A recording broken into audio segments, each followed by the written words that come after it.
Stepney's visit to Sir Topham Hatt's railway was coming to an end. "We shall miss you," said Sir Topham Hatt. Then he turned his attention to all the other engines. "My railway is very busy, and I'm pleased with you, but you need help. A diesel is all that's available. Please do your best to avoid any, disturbances." "What does that mean?" whispered Duck. "That means this diesel is difficult," snapped James. And he was. The diesel surveyed the shed.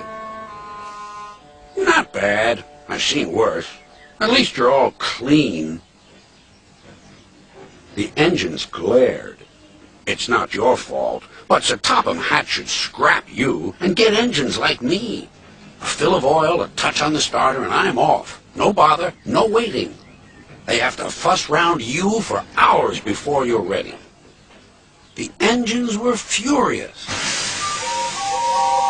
Next morning, they held an indignation meeting round the turntable. "Disgraceful. Disgusting. Despicable.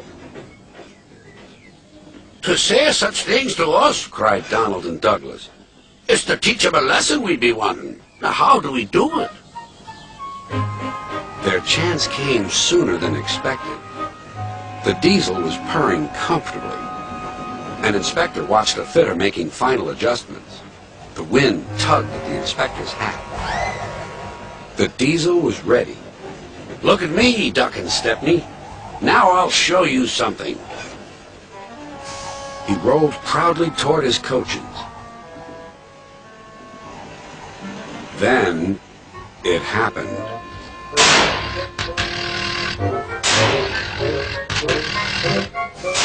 Shaking and spluttering, the diesel stopped.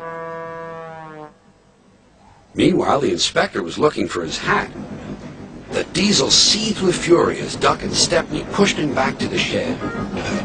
"My hat!" exclaimed the inspector. "You sucked it through your air intake." "Bother your hat. The heavy train's due out. You'll have to take it, Duck. Stepney, will you help, please?" "Thank you, sir," cried Stepney. "I'd like a good long run on my last day." The engines were soon ready. "Gordon will take over from halfway, so get the train to there. Good luck." "Don't worry," smiled Stepney. "We'll get there, and be early, too." The cavalcade moved carefully over the rails and out to the open line. "Now for a sprint," puffed Stepney. "I'm ready when you are," replied Duck.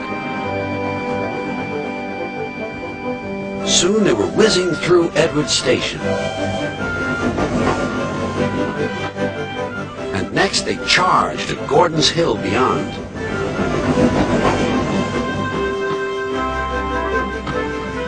They felt the drag of the heavy coaches here. It was hard work.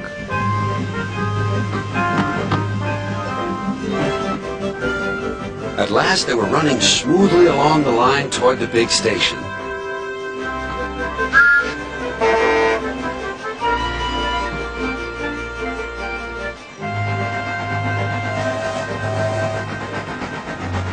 "Hello, you're early," said Gordon. "That's one in the headlamp for old Diesel."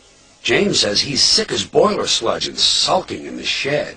"Serves him right for saying we're out of date." And Gordon chortled away. Next day, everyone came to say goodbye to Stepney.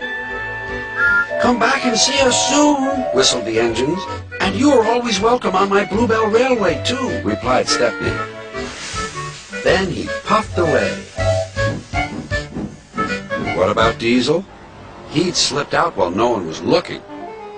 But he left two things behind: a rather nasty smell and a battered bowler hat.